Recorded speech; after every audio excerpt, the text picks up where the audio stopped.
जिंदगी ने मुझे इतना सिखा दिया है कि किसी से उम्मीद रखना व्यर्थ है।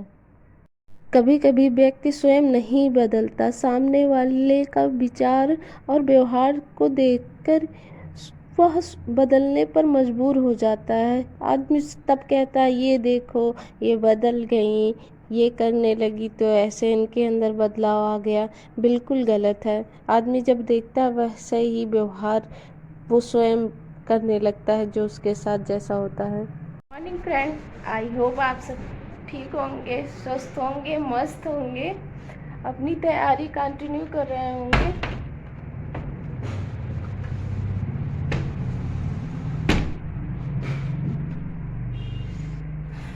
बारिश तो हो गई, लेकिन गर्मी भी बहुत पड़ रही है।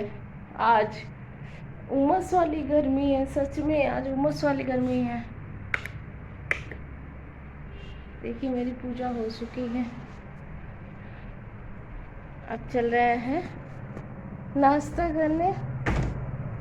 तो हम किसी से उम्मीद रखते हैं तो उम्मीद नहीं पूरी होती तो बहुत दुख होता है, इसीलिए किसी से भी उम्मीद हम नहीं रखते अब। और सच में सुबह जब तक आप चाय नहीं पीते आपका दिमाग काम करना, क्या बोले, काम करना बंद कर देता है। ये हकीकत है, हमें ऐसा लगता है। कितने लोग को लगता है कमेंट बॉक्स में कमेंट ज़रूर करिएगा। और कुछ चीज़ें होती है ना कि जो सामने वाला जब जैसे करता रहता है देख के इंसान वैसे ही वो भी अपने अंदर बदलाव लाने लगता है। ये हकीकत है। जैसे कुछ चीज़ें होती हैं ना, आप बार बार फ़ोन करते रहो या बार बार किसी के घर जाते रहो या बार बार उसका मतलब केयर करते रहो, अगला आपको वो चीज़ आपके साथ नहीं करता है और रूडली आपसे बात करता है, रूडली तरीके से करता है, तो कितना दिन आप कर पाओगी? बहुत ज़्यादा मैक्सिमम 10 दिन, 5 दिन, जैसे जिसकी कैपेसिटी हो सहने की भाई, वैसे उस हिसाब से।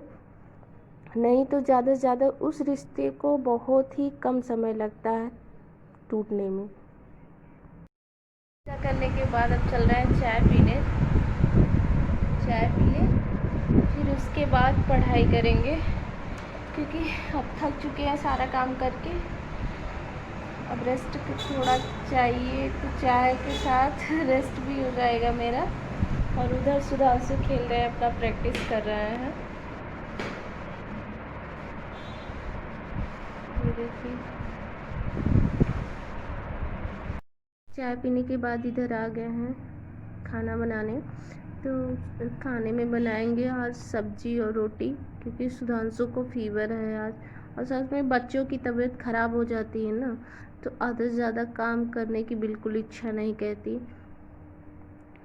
और भीग गए थे, बारिश हो रही थी तो उसी में जब स्कूल से आ रहे थे तो फीवर आ गया, हल्का जुकाम भी हो गया है। तो आज स्कूल नहीं गए हैं सुधांशु। इधर मेरा तड़का हो चुका था, पहले प्याज वोज नहीं दिखाए थे, शायद स्टार्ट किए थे तो प्याज नहीं डाले थे, आप लोग देख नहीं पाए उसको।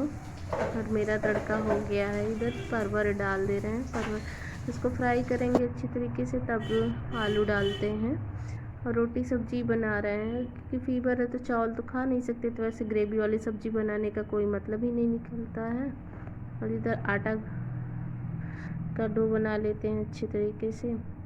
इसको 15 मिनट के लिए रेस्ट के लिए रख देंगे, फिर उसके बाद ही बनाएंगे। और फिर इसको साफ़ ऑफ कर लेंगे बर्तन को। सारा काम उसी टाइम हम करते रहते हैं, हमें भी हल्का जुकाम हो गया है, क्योंकि हम भी भीगते रहते हैं, आप लोग देखे ही होंगे। तो फिर इधर जो है सारे बर्तन या किचन हम क्लीन करते रहते हैं, तब उतना ज़्यादा काम नहीं करना पड़ता है एक साथ में।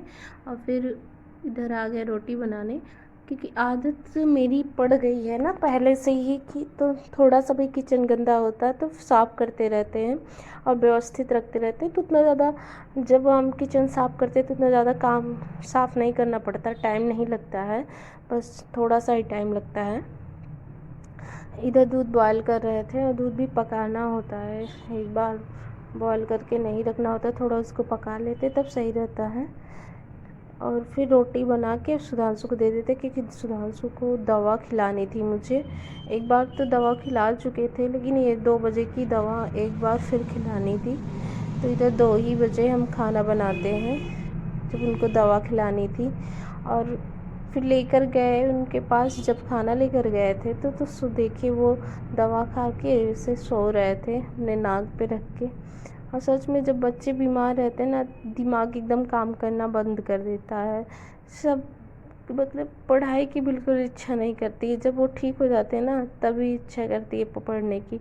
तो आज ऐसे मेरे साथ भी हुआ, मेरी बिल्कुल इच्छा नहीं कर रही थी अंदर से पढ़ने की। जब सुधांशु का फीवर उतरा तब जाके मेरी पढ़ाई में थोड़ा मन लगा। ज़्यादा टाइम हम भी नहीं पढ़े थे। बाबू, चल रहे हैं सुधांशु को खाना देने। बेटू, ए बेटू, उठो खाना खा लो पहले। बेटू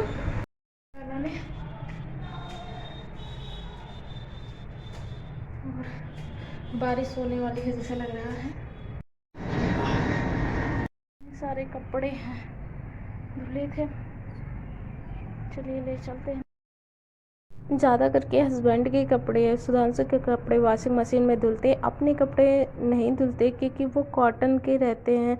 और हस्बैंड भी के भी जो कॉटन के रहते हैं ना, वो उसको भी नहीं धुलते हैं वॉशिंग मशीन में, तो सिर्फ ड्राई कर लेते हैं। ड्राई करने के बाद आज धूप निकली थी तो उसको धूप में भी डाल दिए थे। और अब इन कपड़ों को लेकर आए हैं, इसको फोल्ड भी करना है, उसके बाद प्रेस भी करना है। तो इधर आ गए पढ़ने। सब काम करने के बाद 1 कप चाय पीने के बाद इधर पढ़ाई करने आ गए, क्योंकि सुधांशु की तबीयत थोड़ा ठीक लग रही थी। तो फिर थोड़ा दिमाग में घुसता है, नहीं तो वही दिमाग में लगा रहता। बच्चों की तबीयत ख़राब रहती है ना, तो फिर बिल्कुल काम में भी नहीं मन करता, और पढ़ाई में तो बात ही अलग है। उसमें तो थोड़ा सा भी एक मतलब दुख वाली बात हो तब भी पढ़ाई करने की नहीं इच्छा करती है, और कहीं ऐसे कोई बात हो गई तब भी पढ़ाई करने की इच्छा नहीं करती। वो और सब काम हो जाएगा, लेकिन पढ़ाई ऐसी चीज़ है ना कि ज़रा से भी कुछ हुआ आज पढ़ाई नहीं करेंगे, ऐसा हो जाता है दिमाग में। लेकिन हम ये एक चीज़ ये सोचते हैं कि जब हम पढ़ रहे हैं तो हम पढ़ेंगे, चाहे वो मेरे दिमाग में अंदर जाए या ना जाए घुसे दिमाग में ना घुसे, वो अलग बात है। लेकिन पढ़ाई हम 2 घंटे तो करते ही हैं, कैसे भी करके, रात में दिन में सब मिला के 2 घंटे में करनी है पढ़ाई, कुछ भी हो जाए। तो इधर वही बैठ के एनएम की बुक ही पढ़ रहे हैं हम, क्योंकि एनएम की तैयारी करनी है अभी हमें। फिर उसके बाद देखते हैं किसी और चीज़ की क्या करेंगे तैयारी। वैसे भी तो लेखपाल की करते ही हैं। यूपी TRPL की सारी वैकेंसी की हम तैयारी करते हैं, और रेलवे की भी आप लोग बोलेंगे तो मेरे पास बुक भी है, नोट्स भी है, तो उसको भी हम शेयर करेंगे। देखते हैं, हाथ आजमा रहे हैं, जिसमें किस्मत साथ दी लग सकती है तो हो सकता है हो भी जाए।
हैं मेरे, पहन के जाने हैं, सब हो गए हैं और ये सारे फोल्ड हो गए। अब इनको सबको रखना है।